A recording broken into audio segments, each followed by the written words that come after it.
A motherboard is the backbone of every computer. It connects your CPU, RAM, graphics card, storage, and every other important component into one complete system.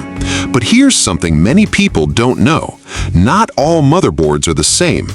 Different motherboard types are designed for different users, from gamers and content creators to business professionals and even powerful data centers. In today's video, you'll discover 10 motherboard types and learn exactly where each one is used. Let's get started. ATX Motherboard. ATX stands for Advanced Technology Extended, and it has been the standard motherboard size for desktop computers since Intel introduced it in 1995. Even after many years, it remains the most popular motherboard type in the world. Measuring 305 by 244 millimeters, the ATX motherboard offers plenty of space for powerful hardware. Its larger size allows manufacturers to include more expansion slots, storage connectors, and cooling options, making them perfect for gaming PCs and professional workstations. If you're building a powerful desktop that you want to upgrade in the future, the ATX motherboard is usually the best choice because it offers the perfect balance between performance, expandability, and compatibility. Micro-ATX Motherboard. The Micro-ATX, also known as M-ATX, is a smaller version of the standard ATX motherboard. It keeps most of the important features while reducing the overall size and cost. A Micro-ATX motherboard measures 244 by 244 millimeters, making it more compact while still fitting inside most standard computer cases. Compared to ATX, it usually has fewer PCIe expansion slots, but it still supports modern processors, high-speed RAM, powerful graphics cards, and fast NVMe SSDs. Because of its affordable price and excellent performance, the Micro-ATX motherboard has become one of the most popular choices for gaming, office work, school computers, and everyday desktop builds. Mini-ITX Motherboard. The Mini-ITX motherboard is designed for people who want maximum performance inside the smallest possible computer. It measures only 170 by 170 millimeters, making it much smaller than both ATX and Micro-ATX motherboards.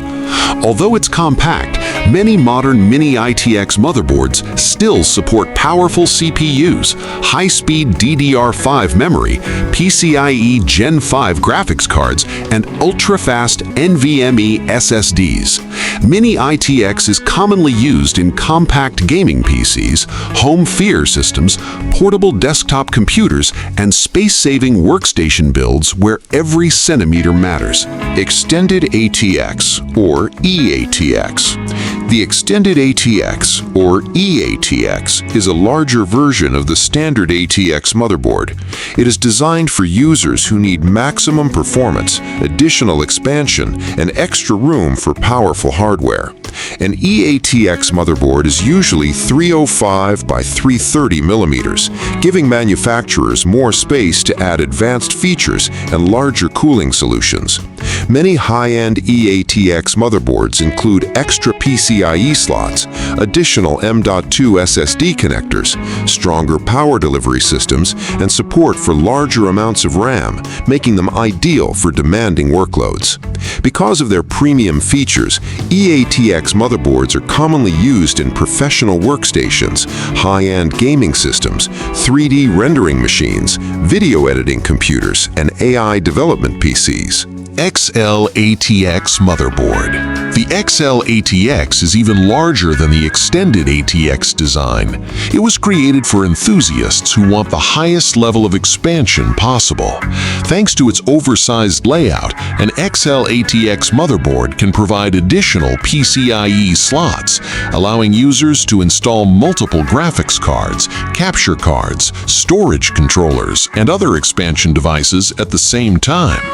Its larger design also improves spacing between components, helping with airflow and making it easier to install large graphics cards and advanced cooling systems. Although XL-ATX motherboards are less common today, they're still found in some enthusiast gaming builds, overclocking systems, and professional workstations that require maximum expansion.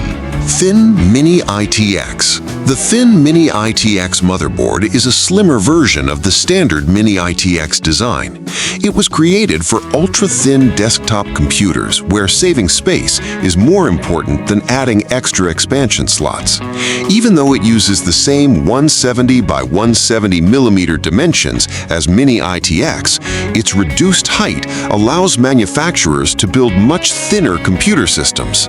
Thin Mini-ITX motherboards are commonly paired with low-power desktop processors and compact cooling solutions, making them quiet, energy-efficient, and perfect for always-on systems.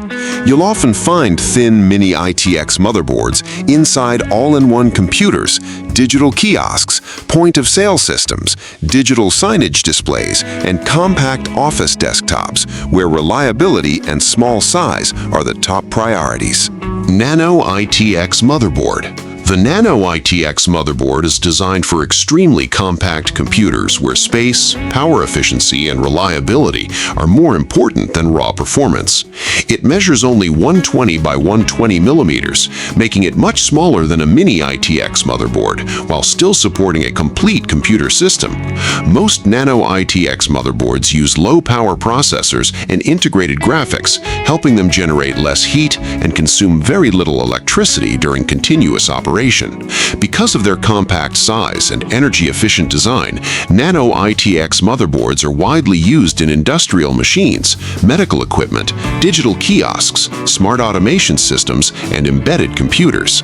Pico-ITX Motherboard. The Pico-ITX motherboard is one of the smallest motherboard standards ever created. It was designed for tiny devices that require full computer functionality inside an extremely limited space. A Pico-ITX motherboard measures only 100 by 72 millimeters, making it smaller than many smartphones and allowing it to fit into incredibly compact products. Despite its tiny size, it can still run an operating system, connect storage devices, handle networking, and perform many everyday computing tasks while consuming very little power. You'll commonly find Pico-ITX motherboards inside robotics projects, IoT devices, portable industrial equipment, embedded control systems, and smart electronic products where every millimeter counts. BTX Motherboard. The BTX, or Balanced Technology Extended Motherboard, was introduced by Intel as an alternative to the traditional ATX design. Unlike ATX, the BTX layout was created to improve airflow by placing major components in a straight cooling path, helping processors and graphics cards stay cooler under heavy workloads. Its internal layout also made cable management cleaner and allowed cooling fans to move air more efficiently throughout the entire computer case. Although BTX offered several engineering advantages, it never became as popular as ATX. Most manufacturers continued supporting the ATX standard, and today BTX is considered a discontinued motherboard design that is rarely seen in modern computers. Server motherboards. Unlike regular desktop motherboards, server motherboards are built for reliability, stability, and continuous operation. They're designed to run 24 hours a day, 7 days a week without interruption. These motherboards often support enterprise processors such as Intel Xeon and AMD EPYC, along with large amounts of ECC memory that automatically detects and corrects memory errors for maximum system stability.